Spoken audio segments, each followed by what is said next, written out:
자, 이제 7월 모의고사 풀이 어디 한번 해볼까요? 이번에 7월 모의고사 풀인데 왜냐면 7월 모의고사 생각보다 괜찮아서 좀 깜짝 놀랐습니다. 왜냐면 원래 7월 모의고사 좀 안 좋은데 오히려 6월보다 좀 풀기가 빡빡한 느낌이었죠. 그래서 요거 에티켓이라고 쓰여 있는 거 이거 보시면 돼요. 아, 그리고 이거는 먼저 설명하고 다 끝낼게요.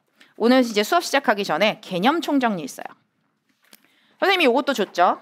이 개념 총정리는 뭐냐면 애기들 사회문화라는 과목이 표분석이 전부 다일까? 근데 나 여기서 질문을 하는 거야. 애기들 표분석을 풀 시간은 얼마만큼 확보했나요? 아이들은 선생님 제가요 표분석만 틀렸어요. 표분석만 풀면 진짜 만점 맞는데 그러니까 표분석을 풀 시간에 15분이 확보돼 있어야 돼. 최소 15분이어야 돼. 내 문제는 요즘엔. 근데 15분이 확보가 되지 않았으면 표분석 자체를 풀 시간이 없어. 이건 표분석을 풀 수 있다 없다의 문제가 아니라 시간 자체가 안 나오는 거야. 이 얘기는 뭐냐? 개념 문제 자체를 10분 정도 안팎으로 끊어주세요. 이번 6월 모의고사 같은 경우는 개념 문제 자체가 약 7, 8분 정도에 끝날 정도의 개념이었어. 이거보다는 조금 더 수능은 어려울 겁니다. 근데 작년 수능은 당연히 더 빡빡했죠. 근데 그럼에도 불구하고 개념을 그렇게 10분 내에 끊어줘야 되는 거야. 그 연습이 안 돼 있으면 표 분석만 잡고 있으면 되는 게 아니야. 그럼 얘는 뭐냐? 이 개념 총정리 제일 처음에 선생님이 맨 앞에 요거 넣어놨습니다. 이 얘기는 뭐냐면 선생님 스펙트럼부터 들었던 친구들은 이거 진짜 매주마다 나가는 거라서 지긋지긋하게 봤을 거야. 물론 선생님 생윤도 있기는 하지만 사문은 좀 다릅니다. 사문은 정말 애기들 의식하지 않아서 그렇지 문제 자체에서 20문제 중에 14문제 정도는 던져주고 시작합니다. 난 너에게 이걸 물어볼 거야 라고 말이지. 애기 1번 문제 볼 때 이거 도대체 뭐 묻는 거야? 고민해 본 적이 없어. 1번을 보자마자 이거 사문현상, 자연현상 그러고 구분하고 딱 풀잖아. 1번은 1분을 넘어가지 않아. 모든 개념 문제가 그렇게 돼 있어야 돼. 문제를 보자마자 어떤 문제인지 자 생각해 볼까요? 지금 7월은 이런 거였지. 요렇게. 이건 7월 이따 할 거고. 개인과 사회 관계하는 순간 뭐가 떠오르시나요? 저요? 아무것도 안 떠오르는데요. 안 된다고. 개인과 사회 관계하는 순간 애기들 머릿속에 명목론 실제론 떠오르고 그거 바로 1번 문제처럼 집어넣는 거야. 사회문화는 모든 문제에서 정말로 개인과 사회 관계, 일탈, 이론 이런 식으로 물어봅니다. 애기들 문화의 관점하면 뭐 떠오르시나요? 문화 상대주의, 사대주의, 자문화 중심주의 아니야. 비교론 상대론 총체론이야. 근데 왜 애기들이 의식하지 않았냐? 독해로 풀리거든. 밑에 읽다 보면 이거 사회를 좋아하는 거.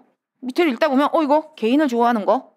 근데 애기야 독해형으로 풀어낼 때 그 10초, 20초가 쌓여서 결국은 2, 3분, 4, 5분을 만들어냅니다.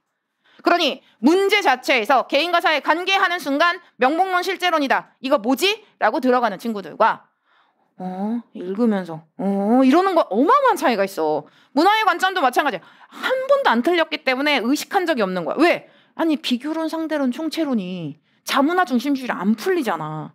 그러니까 문화의 관점이 나와도 문제를 이렇게 보면 뭐지? 비교? 비교하는 건가? 독해형으로 풀고 있는 거야. 안 되지. 시험을 출제하는 사람에서는 완벽하게 문화의 관점을 대안이야기다라고 하는 순간 비교론, 상대론, 총체론입니다. 사회문화현상 연구 방법 할 때 뭐 떠오르시나요? 선생님 자료 수집 방법 이거 질문지법 실험법이 아니야. 양적 연구 질적 연구라고. 마찬가지로 문화의 속성 5가지 떠오르는 친구들과 아무런 생각 없이 독해형으로 푸는 데는 어마어마한 차이가 있습니다.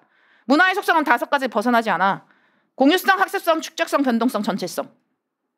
그래서 선생님이 여기다 이걸 넣었습니다. 그리고 여기 제일 마지막에 보면 전단원 총정리 비공개 링크가 있어요. 그래서 이 비공개 링크 찾아가면 이 영상에 대해 이거에 대해서 영상으로 볼 수 있어요. 선생님 이걸 계속 반복해서 주는 이유는 이거야. 결국은 개념이 완벽하게 되어 있지 않으면 표분석은 의미가 없다. 개념을 완벽하게 해서 10분 내외 정말 좋은 건 10분 안쪽으로 풀면 정말 좋겠습니다. 근데 요즘에 길이감이 길어지니까 최소 15분은 넘기지 그러니까 최대 15분은 넘기지 않도록 그렇게 연습하세요. 선생님이 이거 줬으니까. 근데 선생님도 알아. 예전에 줬는데 뷰수가 안 올라가. 선생님 이 얘기는 뭐냐? 안 보는 거지. 왜냐? 개념이 별로 어렵지 않으니까 괜찮습니다. 애기들 여기서 OX 다 한 번씩 해보면 전단원 처음부터 끝까지의 개념들 전부 다 OX 할 수 있어요. 그 OX를 통해서 여기 뒤에 답도 있으니까 그거 확인하시면 됩니다. 그래서 이거는 숙제예요. 그래서 이거 정리하시고요. 자 이제 다시 한번 얘기하는데 문제 보자마자 어떤 문제인지 떠올리셔야 됩니다. 일탈이론 하는 순간 5가지라니까. 머튼, 뒤르캠, 낙인, 차교론, 갈등 이론. 개인과 사회 관계하는 순간 뭘 묻는 문제인지. 마찬가지로 전부 다 이런 건 뭘 묻는 문제인지가 중요한 게 아니라 풀이 유형 자체가 중요해. 하지만 나머지 것들은 다 지식을 묻는 문제야. 생각보다 이거 간만에 나오면 엄청 많이 틀린다. 문화의 탐구 태도? 사회문화 현상 탐구 태도? 그게 뭔데요? 독해형으로 잘 안 풀려 생각보다. 왜냐? 그러니까 독해형으로 풀리기는 풀려요. 근데 시간이 좀 걸려. 이거 뭐지? 이런 생각이 들거든. 근데 사회문화 현상 탐구 태도 하는 순간 언제나 객관적 태도, 그 다음 상대주의적 태도, 개방적 태도, 성찰적 태도 말고는 안 나옵니다. 요즘 워낙에 연구윤리가 많이 나오니까 이게 딱히 안 나오거든. 근데 간만에 나오면 아이들 독해형으로 풀다가 뭐지? 이러면서 시간이 지체되는데 시간 지체가 된다라는 부분에 크게 신경 안 쓰는 거야. 아니야, 그 부분까지 신경 써야지 만점이라고.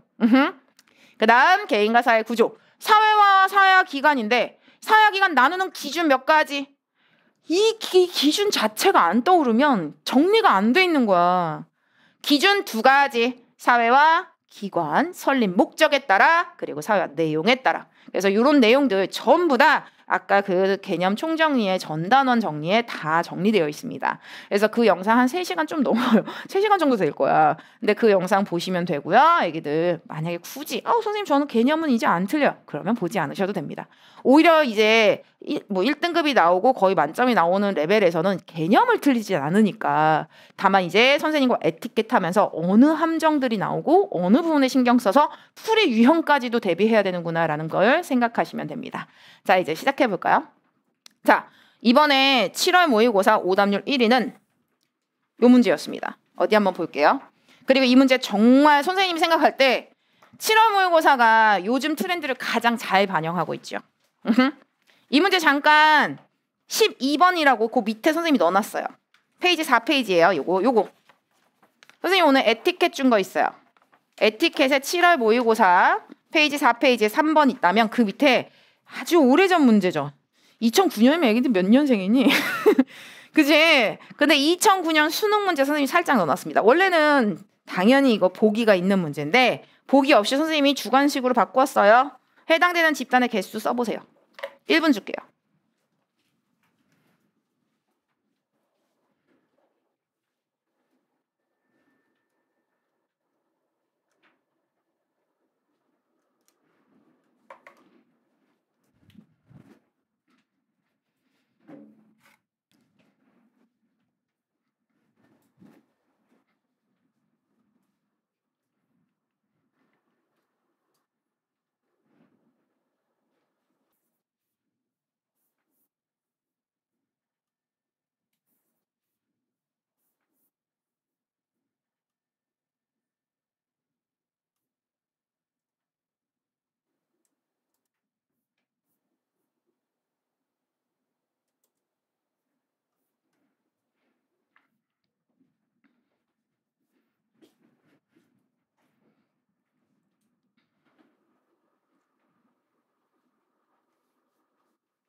자, 볼까요? 자, 이게 선생님의 에티켓 유형들이라고 생각하시면 됩니다. 실제 에티켓에는 이 문제는 없어요. 그런데 이런 형태로 선생님이 변형시켰다고 생각하면 돼. 물론 수능의 특성상 주관식 안 나오니까 선생님 에티켓은 주관식은 없지만 선지 구성 자체가 되게 까다로운. 자, 우선 생각해 볼까요? 전인격적 관계와 자연 발생적으로 구성된 집단이라고 이야기를 합니다. 그럼 얘기야 자연 발생적, 본질적 결합의지죠. 이 본질적 결합의지는 공동사회야. 오케이. 그 다음 공식 조직 내, 그쵸? 공식 조직 내에서 친밀감을 바탕으로 공통의 관심사, 공식 조직 내 친목도모, 자발결사체, 바로 비공식 조직입니다. 둘 이상의 사람이 소속감을 바탕으로 지속적인 상호작용, 사회 집단이지. 가해가 탈퇴가 자유롭고 공동의 목표를 가진 사람들이 자발적으로 만든 집단, 자발적 결사체입니다. 당연히 공동사회 가족 말고는 없어요. 어디 한번 찾아볼까요? 여기 요거 글씨가 잘 안 보인다, 그지? 근데 여기 애기들 걸로 보시면 돼요. 여기 가족, 그러니 얘 가족이야. 그런데 여기 답 고르셨나요? 선생님 왜 5개나 돼요? 여기 사회집단이 어디 있어요? 지금 여기에 은행이 있고 그 다음에 오빠는 가족에 들어가니까 그렇다고 치고 그 다음에 여기 축구팀 이게 회사 내 은행에서의 축구팀이잖아. 그리고 A대학 4개 아닌가요? 그러니까 취업 박람회 같은 경우는 지속적인 상호작용을 하는 게 아니라 전시회처럼 한 번 오픈하는 그런 이벤트입니다. 따라서 이거를 사회집단이라고 하지 않아요. 그래서 4개라고 골랐다면 틀린 겁니다. 왜요? 이게 여기 있어. 동아리 회원. 동아리 회원 모여라. 이게 이번 7월 모의고사에 딱 등장을 하니까 애기들이 오답률이 쭉 올라간 겁니다. 이거보다 오히려 7월은 쉬웠어. 물론 이거는 답을 고르기는 쉬웠습니다. 왜냐면 나머지 구성은 안 되거든. 그럼 이 얘기는 무엇이냐? 동아리, 은행, 축구팀, 은행 내 축구팀이죠 이거는. 그 다음 A대학, 가족까지 해서 사회 집단은 5개입니다. 공동사회, 가족 하나 있지 1개입니다. 비공식 조직은요. 이거 봐봐. 땡땡 대학 동아리잖아. 그러니까 비공식 조직 여기 하나요. 그 다음에 은행 내 비공식 조직 여기 하나요. 그럼 여기 비공식 조직 2개입니다. 그리고 가액과 탈퇴가 자유롭고 공동의 목표를 가진 사람들 자발적 결사체로 2개입니다. 맞히셨나요? 자, 이 문제라 실제로 이제는 거의 유형화됐다라기 보기엔 좀 그렇고 이런 함정들이 있는 부분들이 있어요. 이게 이번 7월에 나왔다고 생각하시면 됩니다. 왜냐? 아이들은 언제나 이런 형태로 문제를 본 거야. 그러니 함정을 봐봐. 함정을. 그래서 선생님이 이 문제 풀이하면서도 이야기했던 부분이 있습니다. 요즘의 문제들은 갑을병을 작년 수능이었죠. 정무까지 나왔어. 자기 내용만이 아니라 남의 얘기에서 자꾸 그런 게 나와. 그럼 얘네들 신경 써줘야 돼. 그런데 그 처음 시작이 바로 여기였어. 땡땡 경영대학원 학우들. 그럼 얘는 뭐냐? 갑은 이미 경영대학원이 다니고 있는 거야. 얘네들은. 근데 얘만 다니는 게 아니지. 얘도 대학원 다닙니다. 을 그냥 여기다 쓸게요. 을도 경영대학원 다니는 거야. 얘도 경영대 다니는 거지. 이건 기본으로 깔고 있는 거야. 아까 A대학교 동아리처럼. 문제 출제 유형 자체가 이래. 자, 이제 어디 한번 볼까요? 제가 활동 중인 사내 노동조합. 사내 노동조합이 있다는 건 이미 어떤 회사도 다니고 있고 그리고 사내 노동조합입니다. 이렇게 3개가 있네요. 그래서 이거는 여기다 체크하지 말고 선생님이 옆에다 쓰라 그랬어. 요즘엔 이거 자체가 함정이기 때문에 그냥 써. 갑에 동그라미 치고 얘가 어디에 속해 있는지. 그 다음 광고회사 직원과 오전 인터뷰를 마치고 그럼 본인이 광고회사는 아닐걸? 왜냐면 그 상대방의 직원들이다 이런 느낌이니까. 그러니 광고회사 직원과 오전 인터뷰를 마치고 제가 화장직을 맡고 있는 마을 독서 동호회.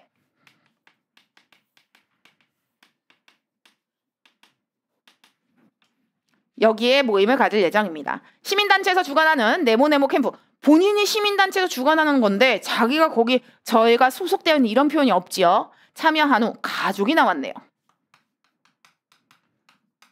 같은 회사 동료인 갑. 밑줄 그으세요. 형광펜. 요즘의 트렌드입니다. 갑은 얘에 대해서 정보를 주지 않았어. 근데 병에 나온 정보를 통해 갑을 유추할 수 있는 거야. 이거는 개념의 문제가 아니야. 문제를 이렇게 출제하고 있는 걸 익혀야 되는 거야. 그러니 얘도 회사 다니고 있는데 그 회사는 갑과 같은 회사구나. 이렇게. 그러니 갑이 속해 있는 이익사회 하나, 둘, 3개입니다. 그러니 2개가 아니라 3개요. 라고 이야기하셔야 됩니다. 그 다음 을은 갑과 달리 비공식 조직에 속해 있다라고 이야기를 하는데 어디 한번 볼까요? 비공식 조직. 애기야, 마을 독서 동호회는 비공식 조직 아니라고.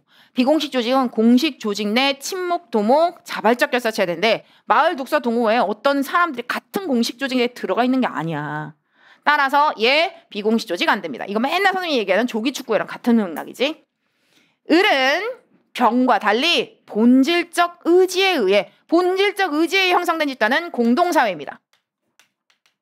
애기야, 공동사회 가족이야. 오히려 병이 여기 포함이 되어 있어.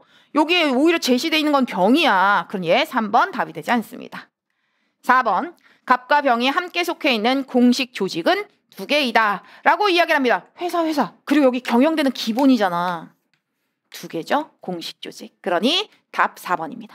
갑을병 모두 가입과 탈퇴가 자유로운 집단에 속해 있다라고 이야기를 하는데 자 여기 갑을병 모두 가입과 탈퇴가 자유로운 집단에 라고 이야기하는데 지금 병 같은 경우는 자발적 결사체가 등장하지 않고 있습니다. 개념의 문제가 아니야. 요즘의 사회문화의 이 개념 파트라고 하는 이 문제 유형들은 오히려 야 경영대는 공식 조직이야 비공식 조직이야 공식적 사회기관이야 비공식적 사회기관이야 이런 개념을 묻는 문제가 아닙니다. 이건 이미 애기들이 다 알고 있어. 그런데 문제 출제를 이렇게 함으로써 애기들을 낚으려고 하는 거지. 선생님과 에티켓 수업을 통해서 배워가는 건 개념 당연히 모르는 것도 추가돼서 당연히 공부해야죠. 하지만 그거보다 이 출제 방향 자체를 익히고 가. 그러면 어떻게 출제되는지가 다 보이거든. 그 다음 이렇게 해서 끝. 자 이제 표 분석으로 들어가 봅니다. 자 이게 오답률 2위였어요. 20번 문제였습니다. 사회보장제도. A는 공공구조, B가 사회보험인 건 이야기하지 않을게요. 이 문제 같은 경우에 애기들 빈곤 탈출률 문제입니다. 이게 눈에 보였어야 돼. 선생님이 종종 그 얘기 했었어요. 우리가 킬러마스터에서도 빈곤 파트 하면서 두 파트로 나눠서 공부했어. 하나는 절대적 빈곤, 상대적 빈곤 계산하는 거. 그리고 또 하나는 빈곤 탈출률 문제를 풀었습니다. 근데 빈곤 탈출률 문제 같은 경우에는 학력평가 아니고선 잘 안 나온다라고 이야기하긴 했습니다. 하지만 이렇게 수급자를 됐느냐 안 됐느냐도 결국은 빈곤 탈출, 빈곤 진입으로 보면 똑같은 개념이다. 이런 경우는 시험에 출제될 수 있다라고 했는데 그걸 가지고 온 거죠. 예전에 평가원도 한 번 그 사회보장제도 잘 생각해봐. 공공구조의 수급자가 되었어. 수급자가 됐고 수급자로부터 바깥으로 나가게 됐다라는 건 공공구조 받는 사람이 아니라는 거잖아. 빈곤 진입률, 빈곤 탈출률과 같은 맥락들입니다. 그럼 이 문제는 어떻게 푸느냐? 기본적으로 2000년 갑국의 전체 인구 중 A제도의 수급자 비율은 10, B제도의 수급자 비율은 25%다라고 이야기를 했었을 때 자 2000년부터 시작해야지 지속되는 애들, 진입되는 애들을 계산을 할 수 있습니다. 그리고 대충 숫자가 이렇잖아? 그럼 선생님 이거 다 쓰고 해야 돼요? 안 해도 되는 경우들이 대부분입니다. 이건 무슨 말이에요? 숫자가 20, 20, 60, 10이잖아? 그럼 그거부터 분석한 다음에 내려오는 거 그래. 그건 나름의 의미가 있을 수 있어. 근데 숫자가 이따위로 나오잖아? 이따위 32, 24% 이런 경우라면 굳이 디테일하게 계산을 하지 않아도 답을 고르는 경우가 있을 겁니다. 그냥 그때마다 보기 하나씩을 판별하는 게 훨씬 더 효율적일 거야. 진짜 실전이기 때문에 실전에서 어떻게 풀어야 되느냐라고 한다면 어디 한번 생각해 볼게요. 선생님이 이제 그래프를 이렇게 그리는 거야. 빈곤 진입률, 빈곤 탈출률이라고 하면 직관적으로 그냥 박스 하나 그려. 이게 훨씬 편한 거야. 그러면 어디 한번 생각해 보자. 여기에 각국 전체 인구 중에 A제도의 수급자, A제도의 수급자를 파랑이로 해볼까요? B제도의 수급자를 노랑이로 해볼게요. 그러면 A제도의 수급자는 10%래. 그럼 여기 10%인 거야. 그러면 여기에 뭐라고 하냐? 인구는 하나도 변하는 게 없어. 얘가 100명일 때 100명. 원래대로는 100%죠. 근데 100%를 그냥 100명이라고 놓고 보자. 그럼 그 수치 그대로니까. 얘가 10명이 10%니까 수급자야. 빨강색이 더 잘 보이겠다. 그지? 그럼 빨강색으로 어디 한번 해볼게요. 파란색은 흰색과 좀 차이가 없는 것 같아. 그러면 나머지 90은 받지 않는 거지. 자 이제 B제도를 보자. 이제 그 느낌 딱 오지. 그러니까 이거는 시작만 하면 그 다음에는 술술술술 풀립니다. 도대체 이게 뭐야? 어떻게 시작해야 돼? 이걸 몰라서 그래. 근데 진입하고 탈출했다라는 개념은 그 시작점이 있을 거야. 그럼 그 시작점부터 시작해서 잘 가면 됩니다. 그럼 여기 20%잖아. 여기 25%래. 그럼 여기는 25만큼이 혜택을 받는 애들이야. B제도, 사회보험에. 그러면 여기 75는 혜택을 받지 않는 애들이겠지. 자 이제 생각해 보세요. 우선 선생님이 종종 생각하는 부분이 있습니다. 어디 한번 요건 확인해 볼게요. 1번을 고른 친구들은 아니 근데 내가 봤을 때 1번을 고른 친구가 그래도 있기도 있다?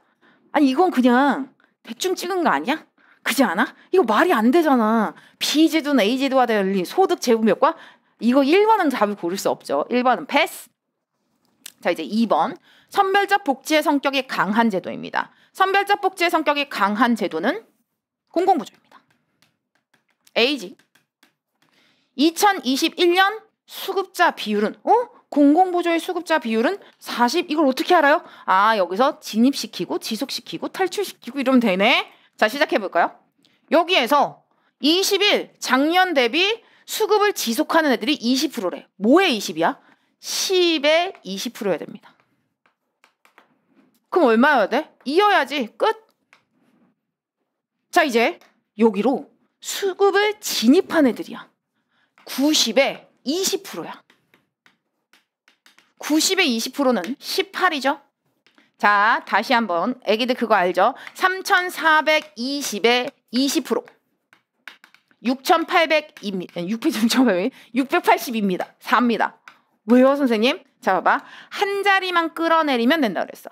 얘의 10%는 3, 4, 2가 되는 거야. 왜냐? 3,420의 10%잖아. 100의 10%. 그러면 어차피 얘는 언제나 10%면 여기로 깎고 이 동그라미 하나만 끌어내려주면 된단 말이야. 그러니까 34,820이요 라고 이야기를 하면 3,482가 10%야. 이런 식으로 10% 생각하고 거기서 위에 올려주고 내려주면 돼. 그럼 자, 생각해봐. 10에 10%, 1. 거기에 20%, 2. 9에 10%, 9. 거기에 20%, 18. 물론 나중에 이게 익숙해지면 9, 2, 18 이것도 되죠. 그러면 얘네 둘이 더해진 거잖아. 물론 여기서 나간 애들이 있겠지. 근데 얘네 둘만 보면 돼. 그럼 여기 20% 되겠네. 사람은 변화하지 않고 있으니까. 얘가 20이 됩니다. 그럼 여기는 80이 되겠네요. 이렇게 찾아주는 거야. 그러니 선별적 복지의 성격이 강한 제도의 2021 수급자 비율은 40%가 아니라 20%다 라고 해야 됩니다. 근데 이게 빈곤 탈출률이라는 유형으로 학력평가에서는 종종 출제되고요.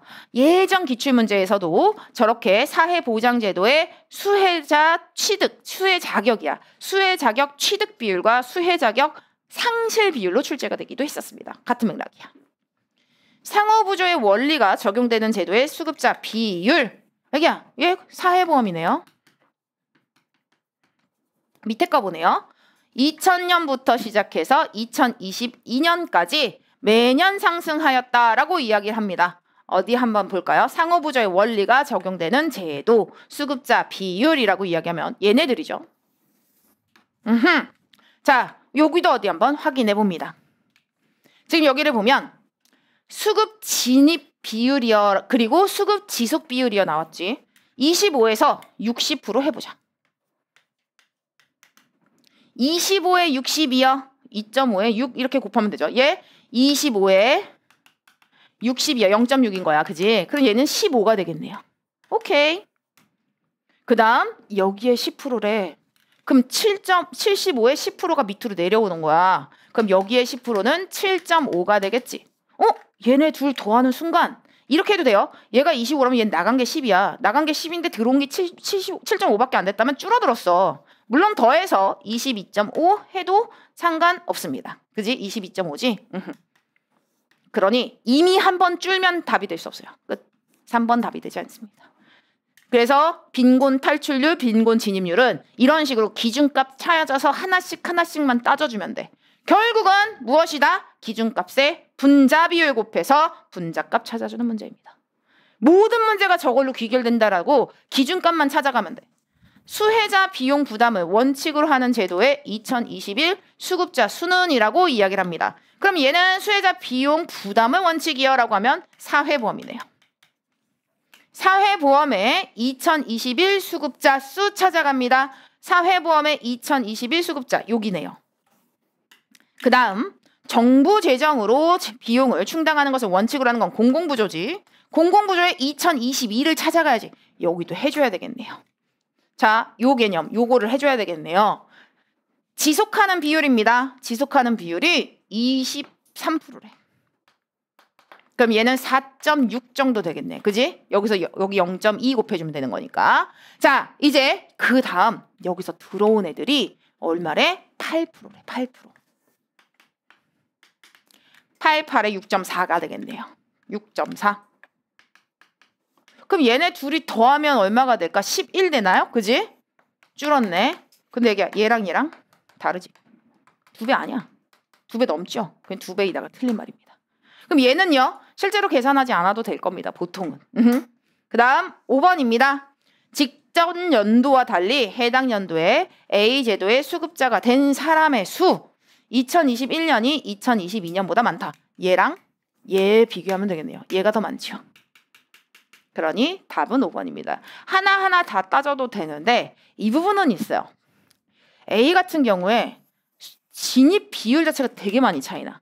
그리고 곰곰이 생각해보면 분모값이 얘가 월등히 크단 말이야.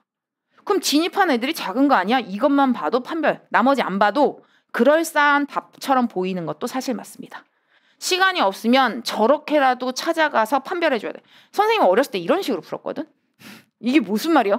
그러니까 뭐 막 시간이 없는 거야. 1번은 답이 아닌 거야. 아, 2번, 3번 뭐 뭐야? 근데 5번을 딱 봤더니 이걸로 끌고 내려와야 되잖아. 그러니까 데리고 바깥쪽에서 데리고 오는 거잖아. 아닌 애들을. 근데 여기를 보면 한 20% 되는데 얘는 8%야. 얘가 이만큼 크기라면 그럼 얘가 훨씬 더 큰 거 아니야? 이런 식으로 생각해서 얻어 걸리는 것들이 많았어. 선생님 어렸을 때. 근데 선생님 어렸을 때는 그걸 뽀록이라고 생각하고 얻어 걸리는 거라고 생각했다? 근데 지금은 아니라는 걸 알아. 논리성을 가지고 나름 간 거였던 거야. 가장 답 같은 걸 고르는. 그래서 이런 식으로 애기들이 고르시면 됩니다. 답 5번이었습니다. 이게 오답률 1위였는데 아니지 표분석 중에서는. 자, 이제 그 다음은 성부평등 문제입니다.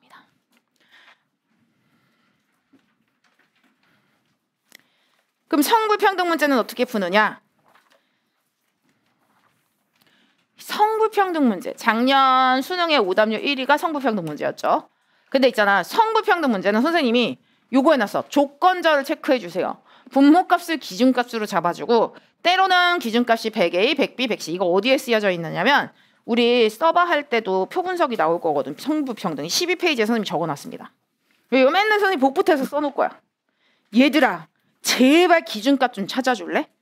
기준값 찾은 다음에 연결시켜서 그 다음에 생각해 볼래? 라고 말이지. 자, 시작해 볼까요? 자, 이거를 보면 도대체 어디서부터 시작해야 되는데요? 도대체 어떻게 가야 되는데요? 라고 생각하는 친구들이 있습니다. 맞아. 문제마다 계속 뭔가 바뀌고. 그런데 이 부분은 완전히 기준값 찾아 움직이는 거. 그리고 그 기준값을 연결시켜 주는 게 이 문제의 포인트라고 생각하시면 됩니다. 여기에서 남성 노동자 평균임금은 지속적으로 상승했어요. 요거 나와 있어요. 선생님이 수치를 좀 적게 펴게 하기 위해서 그거 그대로 가지고는 왔는데 얘가 의미하는 바가 무엇인지를 보자. 그러니까 임금격차지수 이거 외우는 걸까? 아니야. 이건 연구자가 어떤 때는 남성 노동자 평균으로, 어떤 때는 전체 노동자 평균으로, 어떤 때는 여성 노동자 평균으로 각각 이 연구자가 자기 마음대로 임의대로 설정하는 거야. 그러면 여기는 시작이 어떻게 돼요? 이 얘기를 곰곰이 생각해봐. 이건 남성 노동자 평균임금 분의 남성 노동자 평균임금 마이너스 여성 노동자 평균임금 곱하기 100이 40이라는 겁니다. T년에. 그럼 이 40이 의미하는 바가 뭘까? 라고 생각했었을 때 남자가 100일 때 자 생각해봐. 남자가 100이야. 근데 여기가 남자가 100이죠. 그럼 여자가 얼마길래 얘가 40이 나올까? 100이랑 100이랑 없어지면 여기 60이 되어야지 얘가 40이 나오지. 그러니 이때 남자가 100일 때 여자는 60이라는 말입니다. 그래서 선생님이 얘기하는 거야. 이제 보이죠? 분모값이 기준값입니다. 분모값에 네모 치세요. 이 값을 100A로 놓고 시작합니다. 무조건 분모값이 네모야. 그냥 습관처럼 분모값을 네모 치면 이거 선생님이 100이라고 놓으라고 했는데 근데 여기도 선생님이 또 써놓은 거 있다. 때에 따라 100A가 아니라 A, B, C, D가 될 수도 있어요. 왜요 선생님? 왜 100A랑 100A랑 뭐가 달라요? 자 이런 거야. 여성 B 남성분의 여성 곱하기 100 이런 경우는 남자 숫자 100인 게 왜냐면 수치가 60, 30 이렇게 나올 테니까 오히려 남자 숫자 100이면 이 100을 상쇄시켜줘 버립니다. 그럼 요것만 그냥 딱 떨어지게 된단 말이야. 그래서 얘를 없애기 위해서 여기다 100을 놔두는 거야. 근데 간혹가다 어떤 문제는 그냥 여성 B를 남자 숫자분의 여자 숫자라고 해버리는 거야. 그리고 그냥 숫자가 0.2 이렇게 나와. 물론 그렇게 되면 120 해도 돼. 근데 이때는 오히려 남자 숫자를 A, 그냥 1 이렇게 놓고 보는 게 좋을 수 있어. 그러니까 분모값을 1에 만들어주는 그 숫자를 보면 돼. 그럼 얘는 무엇이냐? 여기다 네모칩니다. 그럼 얘 100으로 만들어주면 돼. 얘가 100A일 때 얘가 100A구나. 여자는 60A구나. 그럼 이제 뭘 얘기한지가 보일 거야. 그리고 이제 이게 익숙해지는 순간 선생님이 이제 32회 풀 거잖아. 서바이벌에 이거 계속 나옵니다. 이번 애기들이 풀었던 1회 서바이벌에도 이거 나오는 거야. 따지고 보면. 그러면 자, 얘가 100A, 얘가 60A구나. 이제 여기 30이 의미하는 바는요. 남자가 100일 때, 근데 얘는 100B일 때야. 그리고 여자는 70B겠죠. 근데 선생님 왜 100B, 100C? 자, T년의 남자 임금과 T 플러스 10년의 남자 임금이 같지 않다라는 걸 눈으로 계속 확인해야지 실수가 없어. 아이들이 습관처럼 나중에 남자가 100일 때 여자가 60이고 남자가 100일 때 여자가 70이니까 여기 여자 70 여기보다 더 크다. 이를 보면 틀린다니까. 그러니까 선생님이 계속 A, B, C, D를 달고 다니라 그래. 선생님은 다 나요. 솔직히 난 안 답니다. 왜? 나는 이미 이렇게 문제를 출제한다는 걸 알고 있기 때문에 200과 200이 같은 100이 아니라는 걸 알고 있는 거거든. 근데 이건 애기들이 얼마만큼 연습되어 있느냐의 차이야. 선생님 저 연습이 다 됐어요. 그럼 A, B, C, D, X, Y, Z 버려. 근데 연습이 안 돼 있다면 달고 다니세요. 자, 이제 느낌이 뭐죠? 이제 여기 격차 지수가 50이라는 건 얘가 100C일 때 여자는 50C가 됩니다. 남자가 100D일 때 여자는 40D가 되겠죠. 이렇게 해서 전부 다 찾아놨습니다. 자, 이제 여성 임금 비율입니다. 여성 임금 비율은 전체 노동자 평균 임금, 이번엔 얘가 100이야. 여기가 네모예요. 자, 남성 노동자 평균 임금과 여성 노동자 평균 임금은 다르죠.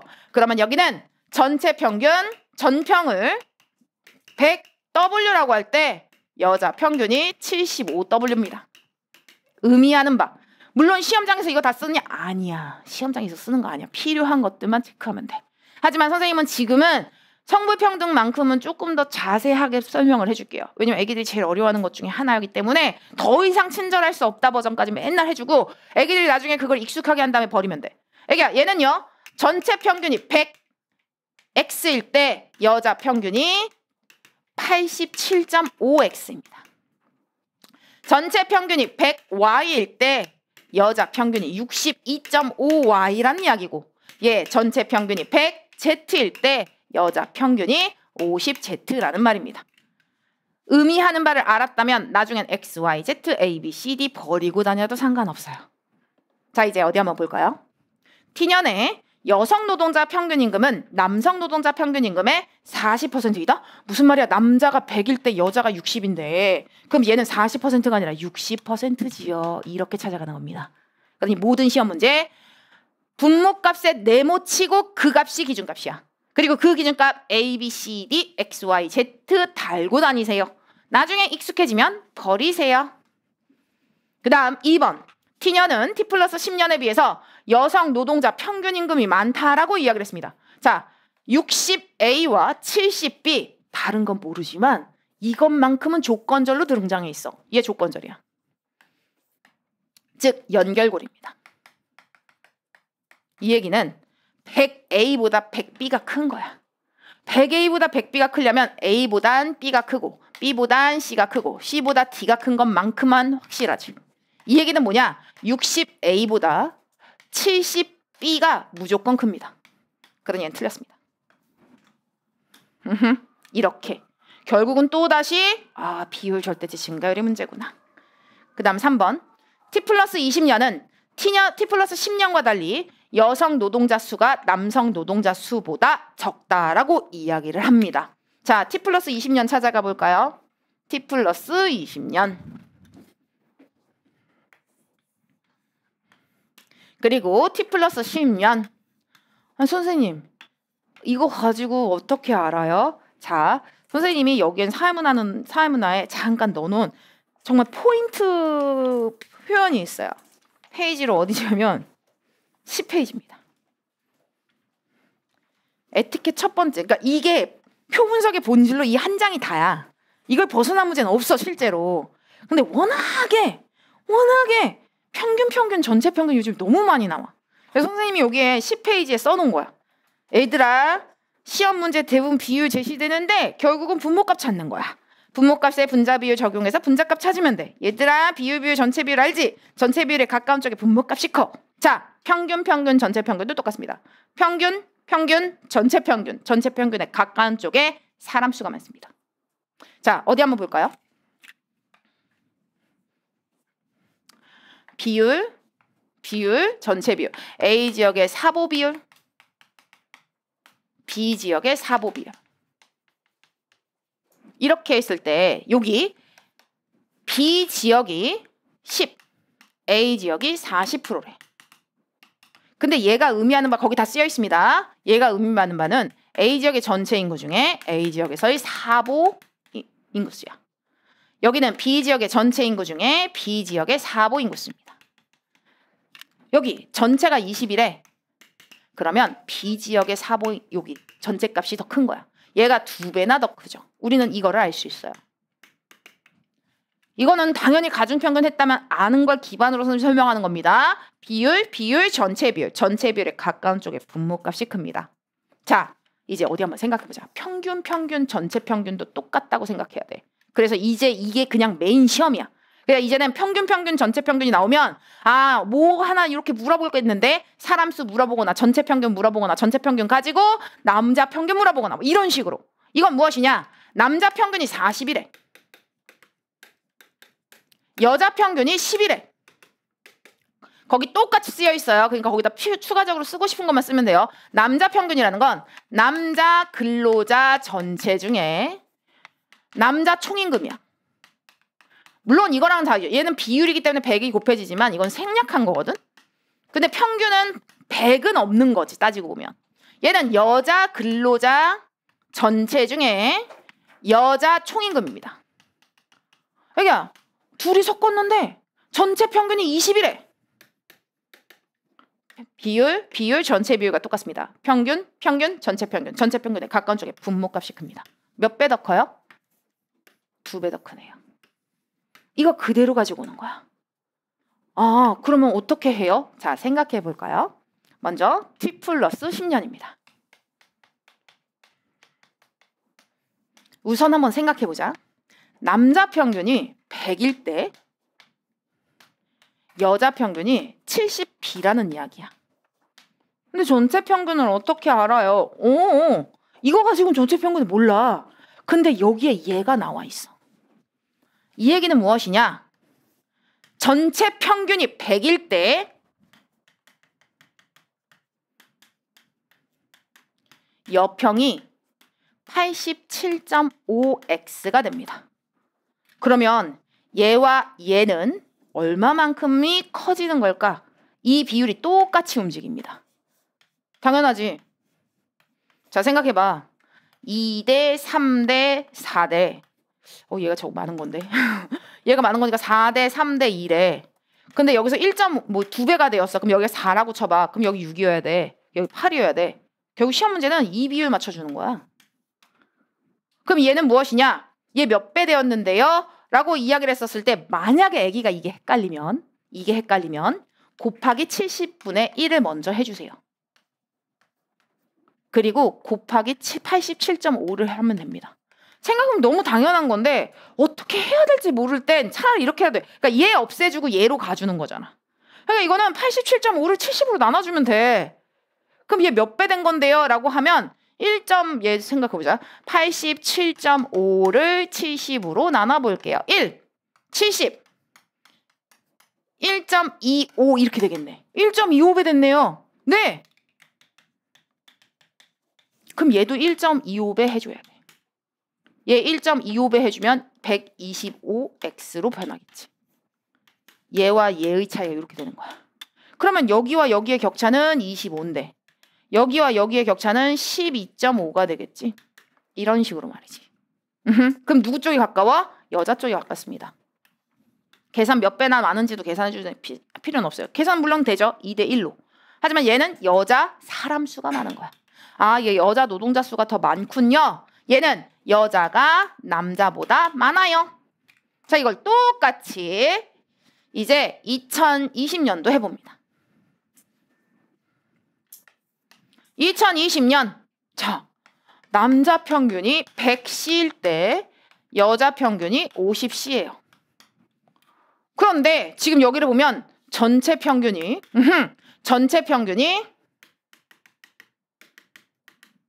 100Y일 때 여자 평균이 62.5Y가 됩니다. 그러면 얘는 그냥 여기는 얘가 더 편해. 2배 해주면 되잖아. 여기 얘도 2배 해주는 게 더 편해. 그러니까 이거는 이걸로 가는 것보다 얘가 더 편할 수 있어. 그럼 여기 2배 해주면 돼. 얘 2배 해주면 얼마가 되는데요? 라고 이야기하면 125? Y가 되겠지. 이렇게 말이지. 자, 그러면 여기와 여기 차이는 25. 여기와 여기 차이는 37.5가 됩니다. 와우. 누구 쪽이 가까워? 남자 쪽이 가깝습니다. 남자 사람 수가 더 많습니다.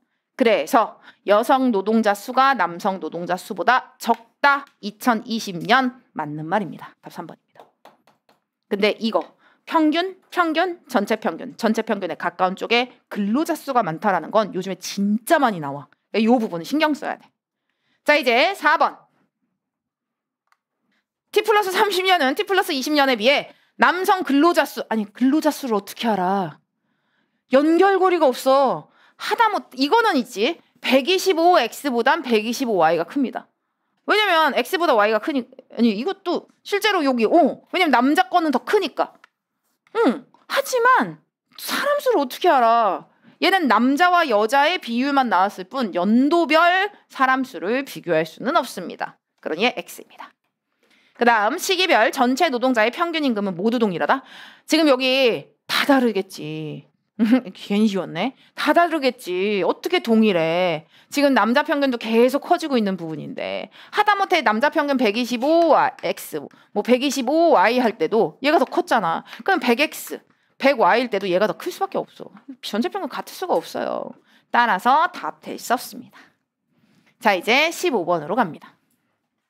자, 인구 부양비 문제는 애기들의 마인드 자체가 어떤 마인드를 가지고 가야 되냐면 난 이걸로 거저먹는 문제가 돼야 된다라는 마인드로 들어가야 됩니다. 왜냐하면 인구 부양비는 아무리 어렵게 낸다고 할지라도 조건절만 파악하면 숫자가 떨어지게 나올 수밖에 없어. 이러다 보니까 인구 부양비는 애기들은 조건절만 잘 파악해 주시면 됩니다. 갑국에서 T년에 노령화 지수 75, 부양인구 40. 그 다음 T년 대비 T 플러스 50년 각국 전체 인구의 변동은 없고 노령화 지수 60% 증가. T년 유소년 인구 대 T 플러스 50년 유소년 인구는 4대 3이 되었다. 자, 이제 조건절 어디 한번 정리해 볼게요. 예쁘게 옮겨 적기만 했습니다. 각국에서 T년에 노령화 지수가 75래. 선생님은 언제나 애기들 선생님과 함께 인구부양비 했으니까. 근데 선생님이랑 인구부양비 하지 않은 친구들은 본인이 편한 대로 푸시면 돼요. 뭐 유분호를 이런 식으로 풀어도 상관없고 뭐 다 상관없어요. 근데 선생님은 언제나 이런 식으로 유소년, 부양인구, 노인인구. 근데 이것도 또 선생님이 정리 잠깐 한 장으로 유소년, 부양인구, 노인인구 정리해 놓은 거 14페이지 있습니다. 잘 생각해봐. 인구수 200명, 250명, 50명, 500명의 어떤 나라야. 결국은 인구 비율을 100이라고 놓고 본다면 40%, 50%, 10%인 거야. 인구 부양비는 청장년이 100일 때라는 부분이니까 부양인구 100으로 놓고 왔다 갔다 움직이시면 됩니다. 노령화 지수는 유소년이 100이니까 100을 기준으로 써주면 돼. 근데 결국 비율은 4대 5대 1, 10이 완벽히 똑같이 유지됩니다. 이 비율이 똑같이 유지되는 거야. 자, 노령화 지수야 라고 하는 순간 100일 때 75야. 유소년 부양비는 40입니다. 100일 때 40입니다. 그 다음 T년 대비 T 플러스 50년에 각국 전체 인구의 변동이 없대. 전체 인구 변동 없대. 얘랑 인구수가 똑같대. 오케이. 노령화 지수는 60%가 증가했대.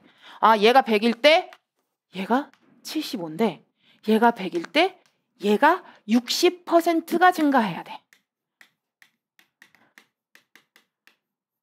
애기야, 7.5 얘가 10%잖아. 거기다가 6 해주면 되네요. 그러면 얘 얼마 돼? 45네요. 얘 플러스 45만큼이 증가된 거네. 내 세동.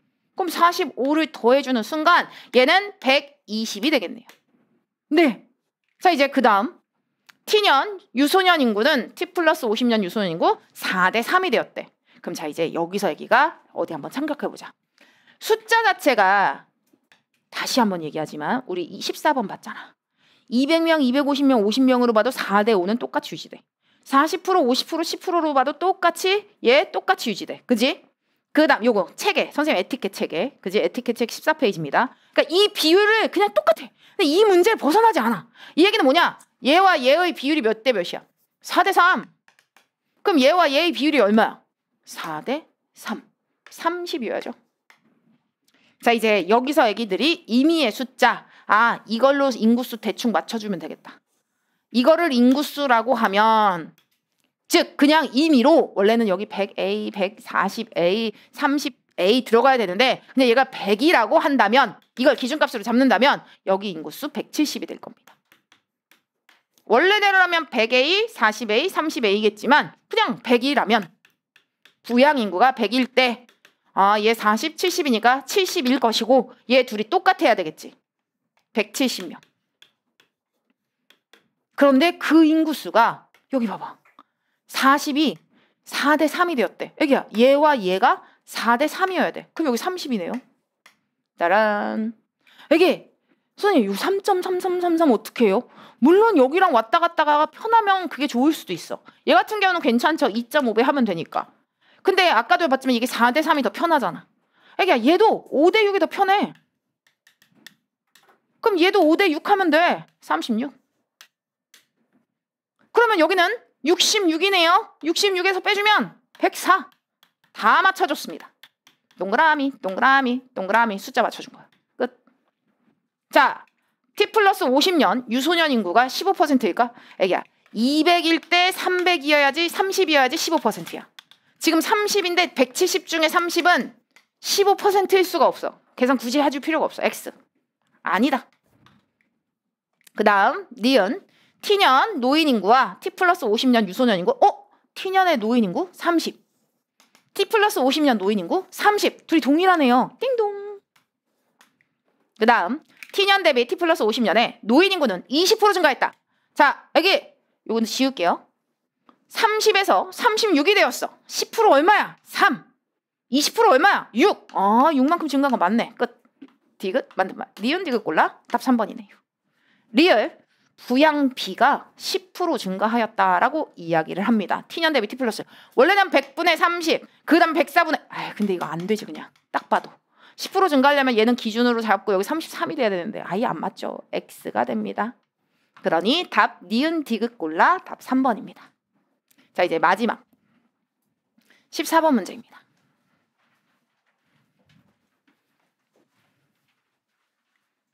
밑줄친 기억부터 시옷에 대한 옳은 설명은 이라고 했어. 자, 여기 갑이 나오고 있고요.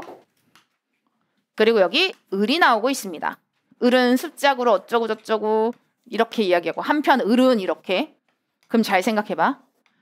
시험 문제는 관용어구나 앞뒤의 맥락을 통해 혹은 저 멀리를 통해서 완전히 이 사람을 표현하지 않은데도 불구하고 이런 교묘한 것들을 통해서 이 사람의 상황을 보여주는 게 요즘의 시험 문제야. 이번에 아까 그 오답률 1위짜리 대학원 전체요 뭐 이런 식으로 그 다음에 그 경영대학원 다 다니고 있잖아. 그 다음에 같은 동료인 갑과 함께 이런 식이 되는 거야. 이 시험 문제 트렌드가 벌써 3년이 됐습니다. 3년이 됐는데 아이들이 아직도 헷갈리고 있는 거야. 그걸 개념 문제에 붙인 거지. 여기 뭐라고 했냐면 대학생임에도 불구하고요. 그게 대학생이야. 현재. 근데 여기 뭐라고 얘기했냐면 습작 경험을 바탕으로 창작 연극을 정식 공연으로 발표하였다. 을은 이런 작품 활동을 인정받아 대학생임에도 불구하고 얘 대학생이야. 무슨 대학인지 모르겠지만 대학을 다니고 있겠지. 그거 봐봐. 땡땡 대학교 같은 과 후배인 갑. 시험 문제 똑같지. 출제 유형 자체가 저런 식으로 문제를 출제하고 있어. 그러니까 이게 선생님 실수했어 못 봤어요. 아니야. 저런 거 있나 없나를 찾아가는 게 이 수업에서 배워가야 되는 거야. 왜냐? 이거는 개념으로 묻는 문제라기보다는 상황에 대해서 이 제시문에 대해서 얘가 지금 땡땡 대학교를 다니고 있는데 얘도 땡땡 대학교 다니는 대학생이구나. 내용이 어려운 건 아닙니다. 근데 이 개념 이런 것들을 같이 찾아줬어야 돼. 근데 마음이 급하니까 엄청 빨리 읽는단 말이야. 근데 그러면 안 돼. 다시 얘기하지만 이런 거 날려서 한두 개 틀리고 표 분석 하나 맞는 게 의미가 있지 않아요. 그러니 기억은 을이 속한 공식적 사회화기관이다. 기억. 왜? 이걸 통해서 가게 되는 거지. 시험 문제 트렌드입니다. 이 트렌드가 눈에 보여야 돼. 아, 이런 게 함정이구나. 아, 이런 거 나올 줄 알았다. 이런 식으로 말이지. 그런데 실제로 많이 틀린 이유는 바로 3번 때문이었습니다. 뭐 역할에 대한 보상 이건 있을 수 없고요. 역할 갈등 고민인데 안 되고요. 1차 사회기간 안 되니까 이건 의미가 없다고 치면 신예입니다. 신예라고 불리우고 있는. 근데 이거 이미 여러 번 시험에 출제됐었어. 뭐냐면 어떤 한 사람이 환경보호단체야. 그래서 지구의 변호인이라고 불리우고 있는.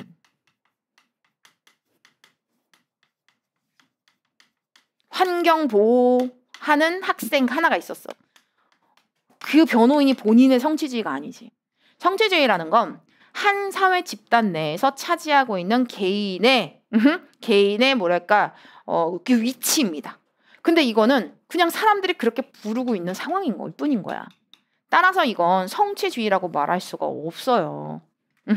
그러면 자, 성취주의라는 건 무엇이냐? 실제로 나를 확실하게 이렇게 쓸 수 있느냐? 나의 신분으로 쓸 수 있느냐?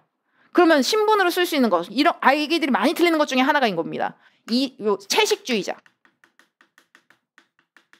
자기가 지향하는 거지 이것도 지위 아니에요. 지금까지 나온 것 중에. 지금 나오는 신예도 사람들이 그렇게 부르고 있는 거지 지위 아니에요. 그 다음 또 하나 더 있었던 거 있어. 배역. 선생님 저는요 아직도 배역이 왜 지위가 아닌지 모르겠어요. 배역이라는 건 그 영화의 배역이다. 그러면 지위 아니에요? 자, 생각해요. 배우의 역할입니다. 이건 뭐냐면 안녕하세요 저 골룸이요 이러지 않아. 자, 봐봐. 지위라는 건 안녕하세요 저는 시대인재의 사회탐구를 맡고 있는 사회탐구 강사입니다. 이렇게 표현할 수 있어. 그러니까 이런 지위다라고 이야기를 했었을 때, 자, 봐봐. 남편, 그 다음 아내, 어머니. 근데 애기가 그거 쓸 때 소개란 쓸 때 무슨 나 땡땡이라고 쳐봐. 그럼 나 땡땡의 부 이렇게 쓴단 말이야. 근데 자기 그 지위를 쓰라고 하는데 이 나라의 영화계의 신예 이렇게 쓰지 않는다고. 그러니까 이게 뭔가 되게 그럴싸해 보이는 걸로 애기들을 낚는 겁니다. 이 개념 해당되지 않아요. 그러니까 영화 배우는 쓸 수 있어. 근데 이런 지위를 쓸 때 뭐 배역 이렇게 쓸 수가 없는 거야. 이해하셨죠? 그래서 이렇게 되고요. 자, 선생님이 오늘 노트 하나 더 줬습니다.